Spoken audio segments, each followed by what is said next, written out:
திருவாதிரை பிறந்த கதை அது எப்படி தோன்றியது என்பதை நம்ம பார்ப்போம். சிதம்பரம் நடராஜரை நினைத்தவுடனே நமக்கு நினைவுக்கு வருவது அவரது திரு நடனமும் அந்த நடனத்தை காட்டி அருளிய திருவாதிரை திருநாளும் தான். இத்தகைய சிறப்புமிக்க திருவாதிரை தோன்றிய கதையை எப்படின்னு நம்ம இப்போ பார்த்து தெரிஞ்சுப்போம். சிதம்பரம் நடராஜரை திருவாதிரை தினத்தில் நடராஜரின் ஆருத்ரா தரிசனத்தை காண்பது மிக பெரும் பேறு ஆகும். இந்த சிறப்புமிக்க நன்னாளில் களி என்பது முக்கிய இடத்தை பிடித்திருக்கிறது.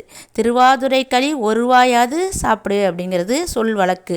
திருவாதிரை தினத்தில் தில்லை நடராஜரை நினைத்து விரதமிருந்து களி செய்து நிவேதித்து சிறிதளவேனும் உண்பது நன்மை தருவதாகும். திருவாதிரை என்றால் களிக்கு தனி இடம் உண்டு என்பதை நம்மளால் மறுப்பதற்கில்லை. இப்படி களி சிறப்பிடத்தை பிடிக்க காரணமும் உண்டு. அதை என்னன்னு இப்போ பார்ப்போம். சிதம்பரத்தில் சேந்தனார் அப்படிங்கிறவர் வாழ்ந்து வந்தார். இவர் பட்டணத்தார்ட கணக்கு பிள்ளையாக வேலை பார்த்துட்டு இருந்தார். சேந்தனாரும் அவர் மனைவியும் சிறந்த சிவபக்தர்களாக விளங்கினார்கள். நம்மளுக்கு இந்த சிவ தொண்டு செய்கிற பாக்கியம் கிடைக்கிறதெல்லாம் மிகப்பெரிய குடிப்பினைங்க. தினமும் உணவு உட்கொள்ளும் முன்பாக சிவத்தொண்டருக்கு யாருக்கேனும் உணவிட்ட பின்னரே அவர்கள் இருவரும் சாப்பிடுவார்கள். தானத்தில் சிறந்தது பார்த்திங்கன்னா அன்னதானம் அப்படின்னு சொல்லுவோம் என்பதை உணர்ந்து இவங்க ரெண்டு பேரும் தம்பதிகள் இயல்பாகவே அவங்களுக்கு ஒரு ஈகை குணம் இருந்துச்சு. அதனால் அவங்க டெய்லி சாப்பாடு கொடுத்துட்டு தான் சாப்பிடுவாங்க. இந்த நிலையில் பட்டணத்தார் அனைத்தையும் துறந்து துறவு வாழ்க்கைக்கு போயிட்டார். அப்போ அதனால் அவர்கிட்ட வேலை பார்த்த இவருக்கு வேலை இல்லாமல் போயிடுச்சு. காலம் கழிக்க வேண்டுமே என்று விறகு வெட்டி அதை விற்பனை செய்து அதில் வரும் சொற்ப வருமானத்தில் வாழ்க்கையை நடத்தினார். சேந்தனார் தம்பதியினர் அந்த ஏழ்மை நிலையிலும் சிவ தொண்டருக்கு உணவளித்த பின்னரே தாங்கள் உண்ணும் நற்குணம் பெற்றவர்களாக அவர்கள் இருந்தார்கள். ஒரு நாள் கடுமையான மழை காரணமாக சேந்தனாருக்கு ஒரு விறகு கூட விற்கவில்லை. விறகுகள் விற்காமல் வீட்டுக்கு எப்படி செல்வது? காய்கறி அரிசி எல்லாம் வாங்கிட்டு போனால் தானே அன்னதானம் கொடுக்கலாம். என்ன செய்யறதுன்னு தெரியாமல் குழம்பி போய் வீட்டுக்கு வராரு. மனைவி என்ன செஞ்சாங்க, அவங்க வீட்டில் இருக்கக்கூடிய அரிசி மாவு அந்த உளுந்து மாவு இது ரெண்டையும் ஒன்றா சேர்த்து வீட்டில் இருக்க வெள்ளத்தை வச்சு அவங்க ஒரு களி அது செஞ்சு களி நிவேதனம் பண்ணி வச்சுட்டு கொட்டுற மலையில் யார் வருவா சாப்பிட்றதுக்குன்ட்டு பார்த்துக்கிட்டு இருக்காங்க. அப்போ அப்படி இருக்க ஒரு வயதான முதியவர் அந்த நேரத்தில் வீட்டு வாசலில் மலைக்கு ஒதுங்குறாரு.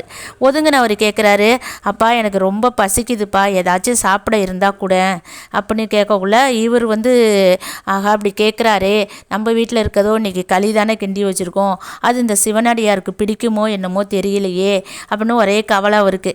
சரி பரவாயில்ல, அவர் அந்த களியை அடியாருக்கு பரிமாறுறாரு. அதை எடுத்து சாப்பிட்ட அடியார் ஆனந்தத்தில் ஆர்ப்பரிக்க தொடங்கிவிட்டார். அருமையான சுவை, இதை போல சுவையான எந்த உணவையும் நான் இதுவரை சாப்பிட்டதே இல்லையே, இந்த களி அமிர்தத்தையே மிஞ்சிரும் சுவையில் இருப்பதாக எனக்கு தோன்றுகிறது என்று மகிழ்ச்சியுடன் கூறினார். புருஷன் பொண்டாட்டி ரெண்டு பேருக்கும் ரொம்ப சந்தோஷம். அப்பா நிம்மதியாயிட்டு. அது மட்டும் இல்லாமல் எனக்கு இன்னும் கொஞ்சம் களி இருந்தால் கொடுங்க, இதை நான் அடுத்த வேலைக்கு இதையே வச்சு நான் சாப்பிட்றேன், எனக்கு ரொம்ப பிடிச்சிருக்கு இது அப்படின்னு கேட்கக்குள்ள அவங்க சமைச்சதோ சிறிது தானே இருந்தாலும் இருக்கிற மிச்ச களியும் அந்த முதியவர்கிட்ட கொடுத்துட்டு இவங்க ரெண்டு பேரும் பட்டினியாகவே படுத்துக்கிட்டாங்க. இப்படி அந்த அன்று இரவு இப்படி முடிந்துருச்சு. மறுநாள் பார்த்தீங்கன்னா காலையில் சிதம்பரம் நடராஜர் சன்னதியை திறக்கிற அந்த குருக்களுக்கு பார்த்தோன்னே ஒரே அதிர்ச்சி. ஏன்னா சிவனோட வாயில் பார்த்தா களி இருக்குது, அந்த சன்னதி முழுக்க களி சதறி கிடக்கு. யார் நமக்கு தெரியாமல் கோயிலுக்குள்ளே இப்படி ஒரு வேலையை பார்த்துட்டாங்க அப்படின்னு சொல்லி அதை அவர் ஊர் முழுக்க சொல்ல ஆரம்பிச்சிட்டாரு. இந்த செய்தி மன்னர் காதுக்கும் போச்சு. இந்த செய்தி முழுவதும் கேட்ட மன்னருக்கு அதிர்ச்சி ஆகலை. அவருக்கு ஒரே ஆச்சரியம் ஆயிடுச்சு. என்ன காரணம்னு கேட்டால், இரவு கனவுல தோண்டிய சிவபெருமான் அவரிடம், நீ கொடுக்குற சாப்பாடை விட எனக்கு சேந்தனார் கொடுத்த களி ரொம்பவும் அமிர்தம் போல இருந்துச்சு அப்படின்னு சொல்லியிருக்கிறாரு கனவுல போயிட்டு. அது அவர் கனவு தானே அப்படின்னு சொல்லிட்டு கொஞ்சம் அலட்சியமாக இருந்துடுறாரு. இந்த செய்தியை கேட்டோன்னா அப்போது நம்ம கண்டது கனவுல சிவன் நிஜமாவே சொல்லியிருக்கிறார் நம்மள்கிட்ட அப்படின்னா அந்த சேந்தனார் யார் நம்ம தெரிஞ்சுக்கணும்னு சொல்லி ஊர் முழுக்க சேந்தனார் அவரோட அரசரோட ஆட்கள் தேட ஆரம்பிச்சிட்டாங்க. தேட ஆரம்பித்தோன்னா சேந்தனார் தேடிட்டு கூட மறுநாள் தேர் திருவிழா நடக்குது. ஏன்னா திருவாதுரைக்கு தேர் திருவிழா இழுக்கிறாங்க. இழுக்கக்குள்ளே பார்த்திங்கன்னா அந்த தேரோட சக்கரம் போயிட்டு சேத்துல நாள் பெஞ்ச மழையில் சேத்துல போயிட்டு மாட்டிக்கிச்சு.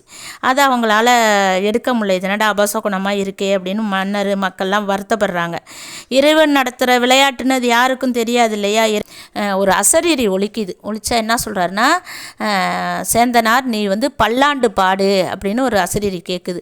இதை கேட்டோன்னே, இறைவா, அடியேன் என்ன பாடுவது, எனக்கு பதிகம் ஏதும் பாட தெரியாதே என்று பொருளில் சொன்னவர் அடுத்த செகண்டு அப்படியே பாட ஆரம்பிச்சிடுறாரு. என்ன, வஞ்சகர் போயகலை என்று தொடங்கி பல்லாண்டு உறுதிமே என்று 13 பாடலை பாடி முடித்தார் அப்படின்னு இந்த கதை சொல்லுது நமக்கு. அந்த பாடலை கேட்டு மனம் மகிழ்ந்த இறைவன் மண்ணில் புதைந்திருந்த அந்த தேர் சக்கரம் கொஞ்சம் கொஞ்சமாக நகர்ந்து தானாகவே நகர தொடங்கிருச்சு. தேரை இழுத்த பக்தர்கள் பார்த்தீங்கன்னா அது ஒரு பஞ்சு முட்டை இழுக்கிற மாதிரி ஈஸியாக இழுத்துக்கிட்டு போயிட்டாங்க. நடக்கிறதெல்லாம் பார்த்துக்கிட்டு இருந்த மன்னன் இறைவனோட திருவிடையாளை நினச்சி பூரிச்சு போயிட்டான். சேந்தனாரை கூப்பிட்டு தான் கனவில் கண்ட விஷயங்களை கூறினார். உங்கள் வீட்டு களி மிக சுவையாக இருந்ததாக சிவன் என்னிடம் கூறினார். உங்களைத்தான் நாங்கள் அனைவரும் தேடிக்கொண்டிருக்கிறோம். உங்களையும் எனக்கு கடவுள் காட்டி கொடுத்து விட்டார் என்று கூறி மகிழ்ச்சியை வெளிப்படுத்தினான். இறைவன் தன் வீட்டுக்கு களி தின்றது கேட்டு சேந்தனாருக்கு பூரிச்சு போயிட்டார். சேந்தனார் யாரோ ஒரு சிவனடியார், ஒரு வயதானவர் நம்ம வீட்டுக்கு சாப்பிட்டார் அப்படின்னு தானே நினச்சிக்கிட்டு இருந்தார். அது இறைவன் தான் நம்ம வீட்டுக்கு சாப்பிட்டாருன்னு கேட்கவும் அவருக்கு ரொம்ப பெரிய ஆனந்தமாயிட்டு.